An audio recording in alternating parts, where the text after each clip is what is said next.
The dining room of the athletic club was unusually quiet that evening. The soft clinking of silverware and low murmur of other guests did little to mask the heavy mood hanging over Adam Newman and Chelsea Lawson. They sat across from each other at a small table near the window, both staring down at plates they had barely touched. Adam pushed his fork around the edge of his plate, clearly distracted. The loss of Newman Media still weighed heavily on him. For someone who thrived on control and power, losing the company felt like losing a piece of his identity. Chelsea watched him carefully. She knew that look in his eyes. It was the same restless frustration she had seen many times before when things slipped beyond Adam's control. "You're not even pretending to eat," Chelsea finally said with a small smile. Adam sighed and leaned back in his chair. "Hard to focus on dinner when we just lost an entire company." Chelsea shrugged lightly. "We've lost worse things before." Adam smirked faintly at that. "True." For a moment silence returned, then Adam's eyes suddenly lit with a mischievous spark. "Well," he said casually, "if corporate life doesn't work out, I could always go back to being a card shark." Chelsea raised an eyebrow. "You mean Spider?" she asked, amusement creeping into her voice. Adam grinned. "Hey, Spider made a pretty good living in Las Vegas." Chelsea laughed softly, imagining it. "You at a smoky poker table cleaning out a bunch of high rollers." Adam shrugged. "I had a certain talent." Chelsea leaned forward playfully. "If you're going back to that life, maybe I should brush up on my old skills too." "Oh, really?" Adam asked. Chelsea smiled slyly. "We could run cons in Monte Carlo, elegant casinos, glamorous disguises, think about it." Adam chuckled. "That would certainly be more exciting than board meetings." For a few moments they both laughed, the tension easing slightly, but the humor eventually faded, replaced by a quieter honesty. Chelsea rested her hands on the table. "As fun as that sounds," she said gently, "I'm glad those days are behind us." Adam nodded slowly. "Yeah, me too." Chelsea's expression softened when she thought of their son. "Connor deserves better than that," she continued. "He deserves stability, a real future." Adam looked at her with deep sincerity. "He's going to get it," Adam promised, "whatever it takes." Chelsea believed him. No matter how messy their pasts had been, they both loved their son fiercely. And that love was the one thing keeping them grounded now. Far away from the calm atmosphere of the club, the mood on a luxury yacht floating quietly in dark waters was far more intense. Patty Williams stood across from Jack Abbott in the yacht's elegant lounge. The dim lighting reflected off polished wood surfaces as the boat rocked gently on the waves. Jack remained seated, watching Patty with careful suspicion. Patty clasped her hands nervously. "I know you don't believe me," she began softly. Jack's eyes narrowed slightly. "That's because believing you has never worked out well for me before." Patty looked down for a moment before continuing. "I've changed, Jack," she insisted. "I've done years of therapy, I've worked on myself, I'm not the same person anymore." Jack remained silent. Patty slowly walked closer, her voice trembling with emotion. "I hurt you," she admitted. "I know that, and I hate that part of my past more than anything." Jack studied her carefully. He had heard promises before, too many promises. "I want to make things right," Patty continued. "I want to heal the damage I caused." Jack finally spoke. "You think kidnapping me is the best way to prove that?" Patty winced slightly. "It wasn't supposed to be like this." Jack leaned forward. "Then explain it." Patty hesitated.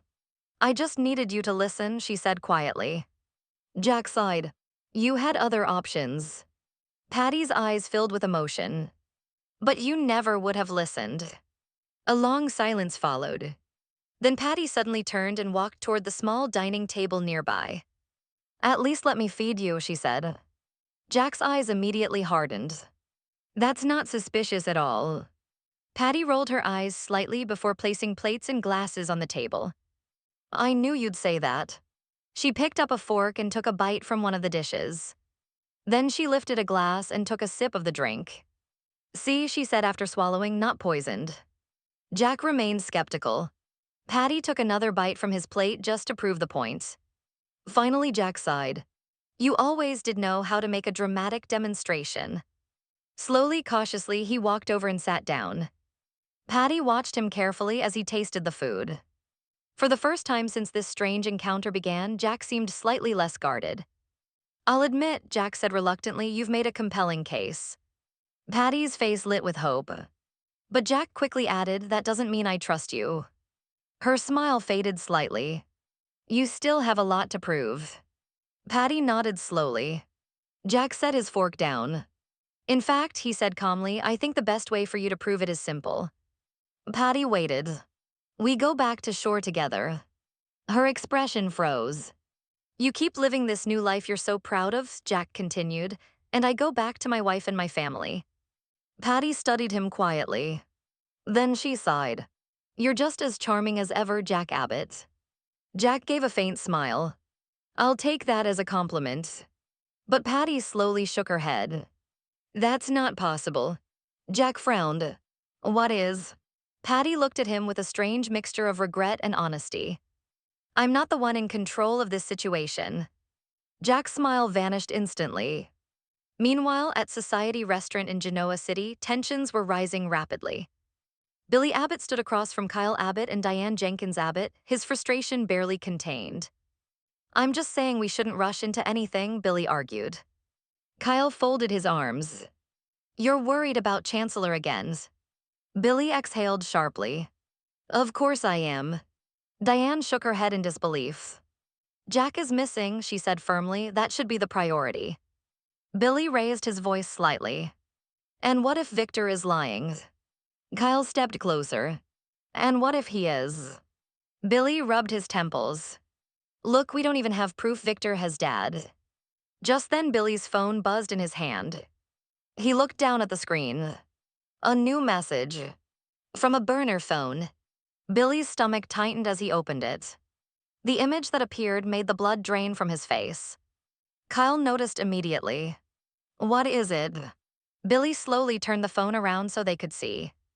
The photo showed Jack unconscious. He was wearing the same shirt he had worn the previous day. Diane gasped. Kyle clenched his jaw. A short message accompanied the image. Make your move. The room suddenly felt colder. Victor Newman wasn't bluffing. And now the Abbotts knew Jack's life might truly be in danger. At the massive Newman ranch, the atmosphere inside Victor Newman's grand office was thick with tension. Phyllis Summers stood confidently in front of Victor's desk, her arms crossed as she stared directly at him. Anyone else might have been intimidated standing in front of the powerful titan of Genoa City, but Phyllis had never been one to back down from a confrontation. Victor leaned back in his chair, studying her carefully. His sharp eyes missed nothing, and he could tell immediately that Phyllis had arrived with an agenda. So, Victor said slowly, his voice calm but firm, you insisted on seeing me. What exactly do you want, Phyllis? Phyllis tilted her head slightly, giving him a knowing smile. I think you already know. Victor raised an eyebrow. Humor me. Phyllis took a few steps closer to the desk. Chancellor, she said simply. Victor's expression darkened slightly. You're still in control of that company for the moment, he replied, but we both know that situation won't last forever. Phyllis shrugged. Maybe, maybe not. Victor folded his hands on the desk. Get to the point. Phyllis leaned forward. I want to make a deal. Victor didn't react immediately, but there was a flicker of curiosity in his eyes. What kind of deal? Phyllis spoke clearly. You want Chancellor back, I'm willing to give it to you. Victor stared at her silently for a moment. And in return, Phyllis's expression grew serious. Jack Abbott walks free. Victor's eyes narrowed slightly. Interesting. Phyllis continued before he could interrupt. And not just Jack, she added, Lily Winters, Maddie Ashby, and Charlie Ashby too. Victor tapped a finger slowly against the desk. You're negotiating on behalf of quite a few people. Phyllis shrugged again. I'm feeling generous. Victor leaned forward slightly. Or you're feeling desperate. Phyllis laughed softly. Please, I don't even believe Jack is in real danger. Victor's stare hardened. Careful. Phyllis raised both hands. I'm just saying I know how these power plays work, but if something actually did happen to Jack, well. She paused. I wouldn't want that on my conscience. Victor studied her with intense suspicion. You expect me to believe that's your only motivation? Phyllis hesitated briefly before answering. Not entirely. Victor gestured for her to continue. Phyllis sighed. Look, my kids are furious with me right now. Victor nodded slightly. Daniel and Summer. Phyllis confirmed with a small nod. I need to fix that. Victor leaned back again. So giving Chancellor back to me is your path to redemption. Phyllis smiled faintly. Something like that. Victor remained silent for several seconds thinking. Finally, he spoke again. You're asking for a lot. Phyllis crossed her arms again. And I'm offering something you want. Victor's eyes gleamed. That's true. The two of them stared at each other like chess players considering their next moves. Finally, Victor stood up slowly. I'm not agreeing to anything yet. Phyllis frowned slightly. Of course you're not. Victor walked around the desk. But I am willing to consider it. Phyllis waited. Victor stopped a few feet away from her. You'll prepare the paperwork transferring Chancellor back to me. Phyllis nodded. And then she asked. Victor looked directly into her eyes. Give me 1 hour. Phyllis blinked. 1 hour. Victor nodded. After that, we'll see if we have a deal. Phyllis considered the offer carefully. Finally, she gave a short nod. Fine. But as she turned to leave, Victor's voice stopped her. One more thing. Phyllis looked back. Victor's expression had turned cold and serious. Do not attempt any other negotiations during that hour. Phyllis raised an eyebrow. Or, Victor's voice dropped to a warning tone. Or there will be no agreement at all. Phyllis held his gaze for a moment before giving a confident smile.